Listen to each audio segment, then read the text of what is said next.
నమస్తే, welcome to Andhraprabha. నేను తేజస్వి. ఆంధ్రప్రదేశ్ రాజధాని ఏది అని అడిగితే కేంద్ర ప్రభుత్వం అమరావతి అంటోంది. రాష్ట్ర ప్రభుత్వం మాత్రం 3 రాజధానులని చెబుతూ విశాఖపట్నం పాలనా రాజధానిగా చేస్తాము అంటోంది. ఆంధ్రప్రదేశ్ విభజన జరిగి మరో 6 నెలల్లో 10 ఏళ్లు పూర్తవనుంది.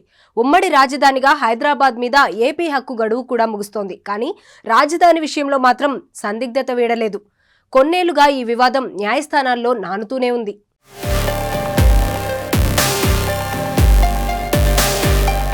సెప్టెంబర్ 1, 2014న ఏపీ కేబినెట్ తీర్మానానికి అనుగుణంగా రాష్ట్ర రాజధానిని విజయవాడ పరిసరాల్లో ఏర్పాటు చేయబోతున్నట్లు అప్పటి ముఖ్యమంత్రి చంద్రబాబు నాయుడు నాయకత్వంలోని ప్రభుత్వం ప్రకటించింది.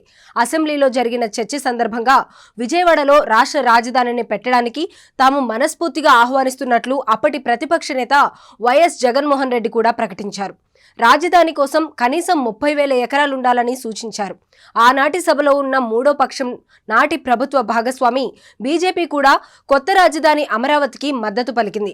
అందరూ ఒకే మాట మీద ఉండటంతో 2015 అక్టోబర్ 22న అమరావతి పేరుతో కొత్త రాజధాని నిర్మాణానికి ప్రధానమంత్రి నరేంద్ర మోదీ శంకుస్థాపన చేశారు. విజయవాడ, గుంటూరు నగరాల మధ్య తుళ్లూరు, మంగళగిరి, తాడేపల్లి మండలాల పరిధిలోని 25 పంచాయతీలను కలిపి అమరావతి నగరంగా అభివృద్ధి చేసేందుకు అప్పట్లో మాస్టర్ ప్లాన్ తయారు చేశారు. అసెంబ్లీ ఆమోదం పొందిన తర్వాత కేంద్ర ప్రభుత్వం కూడా దానికి ఆమోదముద్ర వేసింది.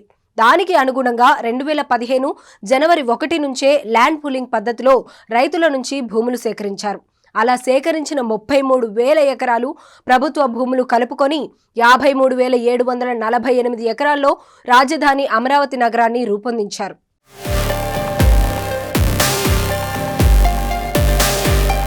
అమరావతి పేరుతో రాజధాని నిర్మాణం పట్ల అన్ని పక్షాలు ఏకాభిప్రాయం వ్యక్తం చేశాయి. కానీ రాజధాని కోసం భూములను తీసుకోవడానికి అనుసరించిన ల్యాండ్ పూలింగ్ విధానం కారణంగా వివాదాలు మొదలయ్యాయి. 2015 జనవరి నుంచి ఆ ఏడాది పొడవునా ల్యాండ్ పూలింగ్ సందర్భంగా అనేక వివాదాలు జరిగాయి. ప్రస్తుతం ఎంపీగా ఉన్న నందిగామ సురేష్ వంటి వైఎస్ఆర్సీపీ నాయకులతో పాటుగా సిపిఎం సహా పలు పార్టీల కార్యకర్తలు, కొందరు రైతు నేతలు కేసుల్లో ఇరుక్కున్నారు. అప్పుడు రాజధాని శంకుస్థాపన కార్యక్రమానికి ప్రధాన ప్రతిపక్షం దూరంగా ఉంది. అమరావతిని భ్రమరావతి అంటూ ఉండవల్లి అరుణ్ కుమార్, ఐవైఆర్ కృష్ణారావు వంటి వారు వ్యాఖ్యానించారు. రాజధాని పేరుతో పాలనా కేంద్రీకరణ జరుగుతోందని, దానివల్ల మరోసారి హైదరాబాద్ మూలంగా ఉమ్మడి రాష్ట్రంలో వచ్చిన సమస్యలు ఉత్పన్నమవుతాయంటూ జనసేన పార్టీ చీఫ్ పవన్ కళ్యాణ్ కూడా వ్యాఖ్యానించారు. అయినప్పటికీ అమరావతి నిర్మాణం మొదలైంది. పనులు చురుగ్గా సాగాయి. రాజధానిలో కొన్ని నిర్మాణాలు వెలిశాయి.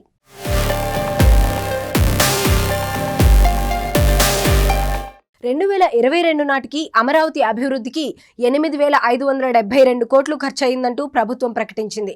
రాజధాని మార్చబోమంటూ జగన్ ప్రకటించారు. 2019 ఎన్నికల నాటికి అమరావతి అంశం పెద్ద హాట్ టాపిక్ గా మారింది. రాష్ట్రంలో ప్రభుత్వం మారితే రాజధాని మార్చేస్తారంటూ అప్పటి ముఖ్యమంత్రిగా ఉన్న చంద్రబాబు హెచ్చరించారు. అప్పుడు జగన్ స్పందిస్తూ అమరావతిని రాజధానిగా కొనసాగిస్తామని ప్రకటించారు. 2019 మే 30న కొత్త ప్రభుత్వం బాధ్యతలు స్వీకరించిన తరువాత అమరావతి నిర్మాణ పనులు నిలిచిపోయాయి. అమరావతి ఏమవుతుందోననే ప్రశ్నలు తలెత్తాయి. అమరావతిలో జరిగిన అవినీతి మీద విచారణ చేసి తదుపరి నిర్ణయం తీసుకుంటామని వైఎస్ఆర్సీపీ ప్రభుత్వం ప్రకటించింది. అమరావతి రాజధాని ఏమవుతుందో అనే ఉత్కంఠ సాగుతున్న దశలోనే రాష్ట్ర ప్రభుత్వం కీలక నిర్ణయం ప్రకటించింది. 2019 డిసెంబర్ 17న అంటే తన ప్రభుత్వం అధికారం చేపట్టిన 6 నెలల తర్వాత ఏపీ అసెంబ్లీలో సీఎం జగన్ కీలక ప్రకటన చేశారు. రాష్ట్రంలో 3 ప్రాంతాల అభివృద్ధి కోసం తాము పాలన వికేంద్రీకరణ చేపడతామని ప్రకటించారు. దక్షిణాఫ్రికా తరహాలో 3 రాజధానులు అందుబాటులోకి తెస్తామన్నారు. ప్రభుత్వ ప్రకటనతో ఒక్కసారిగా అమరావతిలో కొందరు రైతులమంటూ రోడ్డు మీదకు వచ్చారు. అమరావతి పరిరక్షణ కమిటీ పేరుతో ఆందోళనలు కొనసాగిస్తున్నారు.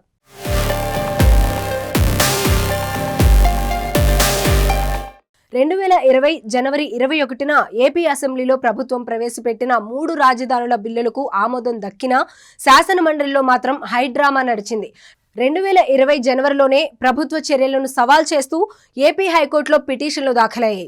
అమరావతి రైతు పరిరక్షణ సమితి పేరుతో వేసిన పిటిషన్లపై సుదీర్ఘ విచారణ జరిగింది. అయితే 2020 సెప్టెంబర్లో అసెంబ్లీతో పాటుగా మండలి ఆమోదం అనంతరం గవర్నర్ ఆమోదముద్ర వేసుకుని చట్టంగా రూపొందింది 3 రాజధానుల బిల్లు. 2020 జనవరి 24 నుంచి ఈ కేసులో ఏపీ హైకోర్టుకి చెందిన 3 న్యాయమూర్తుల ధర్మాసనం విచారణ చేపట్టింది. 2021 నవంబర్ 2న ఈ చట్టాలపై హైకోర్టులో విచారణ సాగుతుండగానే ప్రభుత్వం కీలక నిర్ణయం తీసుకుంది. చట్టాలను వెనక్కి తీసుకుంటున్నట్టు ప్రకటించింది. అదే సమయంలో లోపాలు లేకుండా త్వరలోనే 3 రాజధానుల కోసం మెరుగైన చట్టాలు రూపొందించబోతున్నట్లు ముఖ్యమంత్రి జగన్ ప్రకటించారు. 2022 మార్చి 3న ఏపీ హైకోర్టు అప్పటి ప్రధాన న్యాయమూర్తి ప్రశాంత్ కుమార్ మిశ్రా, న్యాయమూర్తులు ఎం సత్యనారాయణమూర్తి, డివిఎస్ఎస్ సోమయాజులతో కూడిన ఉన్నత న్యాయస్థాన త్రిసభ్య ధర్మాసనం తుది తీర్పు వెల్లడిస్తూ రాజధాని నగరాన్ని 6 నెలల్లో నిర్మించాలని ఆదేశించింది. న్యాయస్థానాలలో 2020 డిసెంబర్ నుంచి మొదలుకొని 2023 ఆఖరికి కూడా ఈ వివాదం న్యాయస్థానాల్లో నానుతూనే ఉంది. 2022 మార్చ్ ఏపీ హైకోర్టు త్రిసభ్య ధర్మాసనం ఇచ్చిన తీర్పుపై అదే ఏడాది సెప్టెంబర్లో ఏపీ రాష్ట్ర ప్రభుత్వం సుప్రీంకోర్టుని ఆశ్రయించింది. ఆ తీర్పు చెల్లుబాటు కాదని స్టే విధించాలని కోరింది. కానీ ఏపీ ప్రభుత్వం ఆదేశించిన రీతిలో సుప్రీంకోర్టు స్పందించలేదు. రాజధాని నిర్మాణానికి విధించిన గడువు చెల్లుబాటు కాదని చెబుతూనే ఇతర అంశాలు విచారణకు స్వీకరించింది. ఏడాదికి పైగా ఈ కేసు పలుమార్లు విచారణకు వచ్చింది. కేసులో అమరావతి జేఏసీ సహా పలువురు ఇంప్లీడ్ అయ్యారు.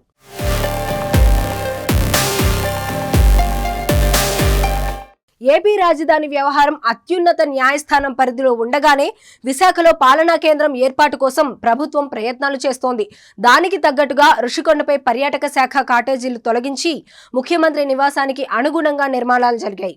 విశాఖలో వివిధ ప్రభుత్వ కార్యాలయాలు, అధికారుల నివాసాల కోసం భవనాలు ఎంపిక కూడా రాష్ట్ర ప్రభుత్వం పూర్తి చేసింది. పలు ముహూర్తాలు పెట్టినప్పటికీ అమరావతి కేంద్రంగానే పాలన సాగించాల్సి వస్తోంది. దాంతో ప్రస్తుత ప్రభుత్వ పెద్దల మనసంతా విశాఖలో ఉండగా పాలన మాత్రం అమరావతి నుంచి కొనసాగిస్తున్నట్లు కనిపిస్తోంది. రాజధాని కోసం భూములిచ్చిన రైతులు, నిర్మాణంలో భవనాలు, సేకరించిన భూములు, చేసిన ఖర్చు వంటి అనేక అంశాలతో ముడిపడిన అమరావతి రాజధాని వ్యవహారం ఎటూ తేల్చేందుకు కేంద్ర ప్రభుత్వం కూడా సిద్ధపడిన దాఖలాలు లేవు. దాంతో రాజకీయంగా మొదలయ్యి న్యాయ చట్టాల పరిధిలో నలుగుతున్న అమరావతి కథ ఎటు మల్లుతుందన్నది ఎవరికీ అంతుబట్టని అంశంగా మారిపోయింది.